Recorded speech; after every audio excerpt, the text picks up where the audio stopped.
Assalamualaikum warahmatullahi wabarakatuh. Gimana kabarnya sobat mahasiswa?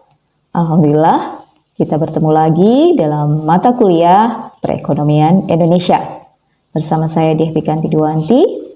Dan pada kesempatan kali ini kita akan membahas tentang kemiskinan dan ketahanan pangan. Kemiskinan dan kesenjangan.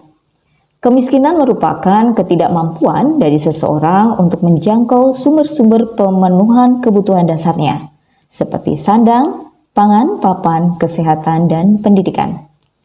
Kesenjangan sendiri merupakan ketidakmerataan pada akses terhadap sumber ekonomi yang dimiliki.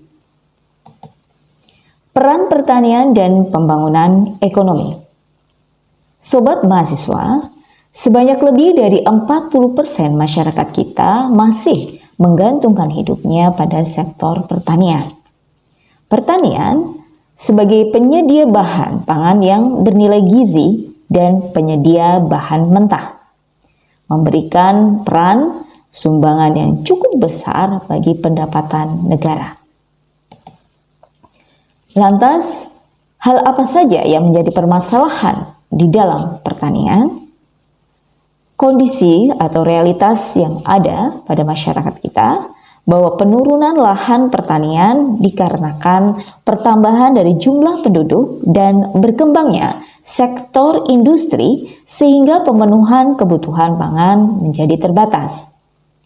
Ketidakpastian dari hasil pertanian juga disebabkan oleh masalah alam serta mahalnya ongkos produksi terutama pupuk.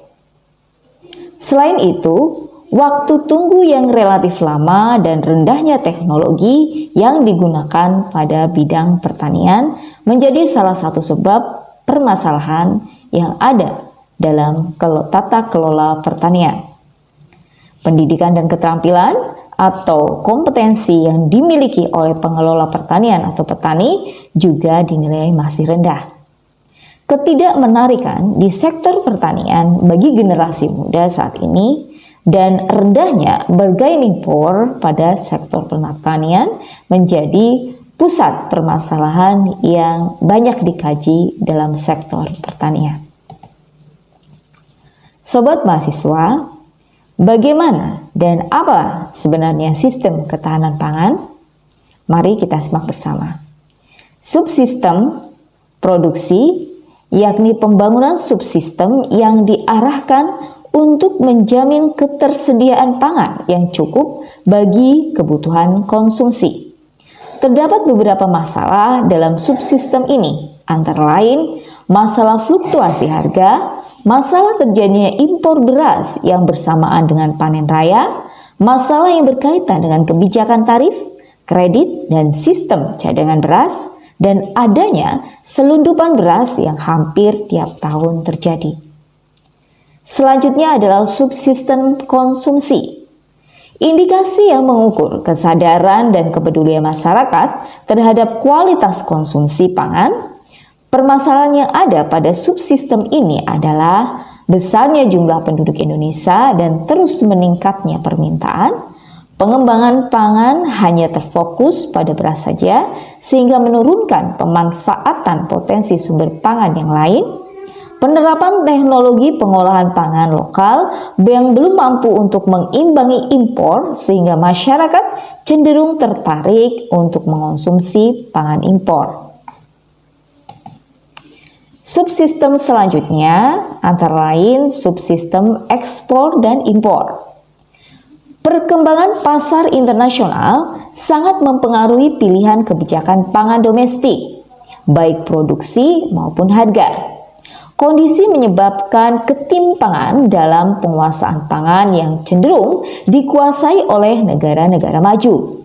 Ketergantungan inilah dalam jangka panjang yang akan mengancam ketahanan pangan domestik atau lokal. Subsistem berikutnya adalah subsistem distribusi. Ketersediaan pangan sampai pada tingkat rumah tangga merupakan kriteria ketahanan pangan.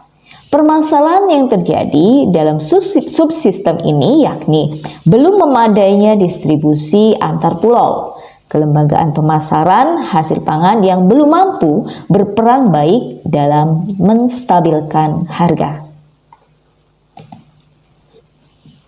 Sobat mahasiswa, bagaimana arah kebijakan bagi penguatan ketahanan pangan untuk mengurangi kemiskinan? Upaya-upaya yang dilakukan antara lain, pemerintah pusat menyediakan dan memperbaiki infrastruktur dasar yang diperlukan bagi pembangunan pertanian, seperti pengadaan jalan, jaringan irigasi, penelitian, pengembangan, penyuluhan, dan reformasi agraria. Berikutnya, memperkuat pasar sebagai media yang akan mempertemukan transaksi antara sektor hulu dan hilir di sektor pertanian, melibatkan pemerintah daerah untuk mendesain sistem tersebut. Kemudian menggandeng pelaku ekonomi swasta untuk mengeksekusi kegiatan-kegiatan lanjutan di sektor pertanian, seperti pemasaran dan pengolahan komoditas pertanian.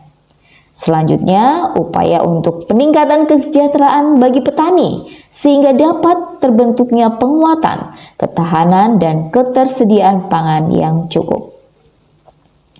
Serta penguatan kelembagaan, baik sarana dan prasarana, menjadi penting dilakukan untuk meningkatkan produksi pertanian dan memberikan jaminan ketersediaan pangan yang cukup dari sisi jumlah dan kualitas.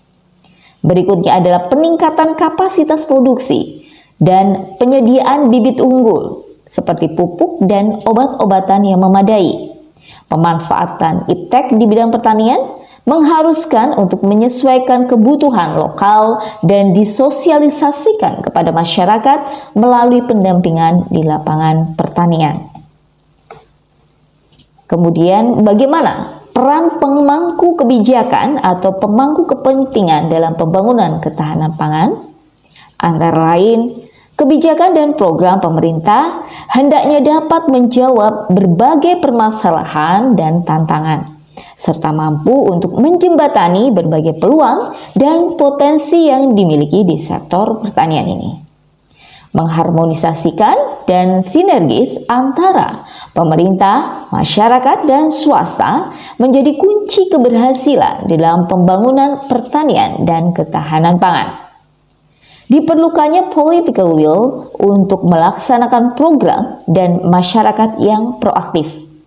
Adanya peran dari perbankan untuk mendorong petani menjadi mitra yang sejajar, serta penguatan kelembagaan pertanian.